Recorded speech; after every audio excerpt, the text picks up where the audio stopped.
일본을 방문한 윤석열 대통령이 기시다 후미오 총리와 세 번째 정상회담을 진행하고 있습니다. 잠시 뒤에 공동 기자회견이 열리고 이어 만찬까지 첫날 일정이 꽉 채워져 있는데요. 일본 현지 취재기자 연결해서 알아봅니다. 조은지 기자.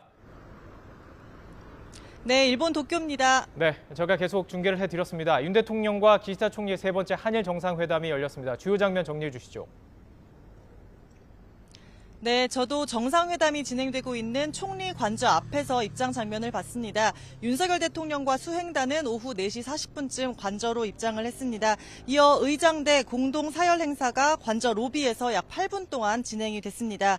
윤 대통령과 기시다 총리는 태극기와 일장기가 개양된 단상에 올랐고요. 의장대와 마주선 채 차렷 자세로 대기했습니다.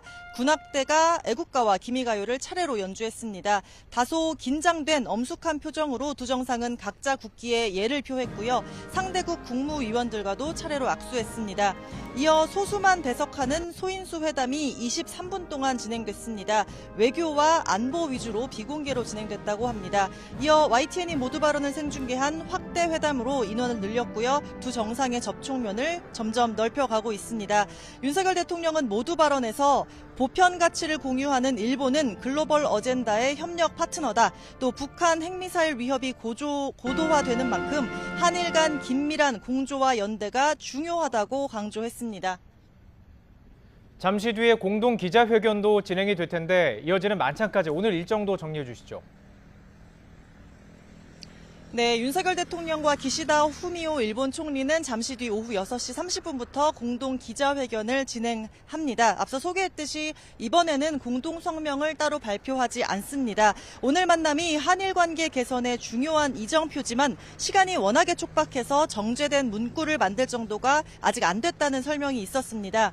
대신에 공동 기자회견에서 두 정상은 회담 결과를 설명합니다. 한일 관계 정상화 또 관계 개선의 첫발 이런 언급과 함께 우리 정부의 강제징용 해법에 대한 일본 측의 석이 있는 조치가 기대됩니다. 또 수출 규제와 WTO 제소 등 경제 부문, 이어 일본과의 확장 억제 강화 방안, 특히 군사정보 보호협정, 지소미아 정상화 등 안보 이슈도 언급할 것으로 보입니다. 두 정상은 이어서 두 나라 기자들의 질문을 하나씩 받을 예정입니다. 먼저 윤석열 대통령에게는 징용 문제 해법 발표 이후 지지율이 계속 떨어지는 현재 상황을 어떻게 보는지, 또 윤 정부에게 한일 관계 개선이 주는 의미는 무엇인지 직접 들을 기회가 있지 않을까 싶고요. 일본 기시다 총리에게는 징용 피해자들에게 사과나 배상할 용의가 있는지, 또 호응 조치를 묻는 말이 나오지 않을까 예상합니다.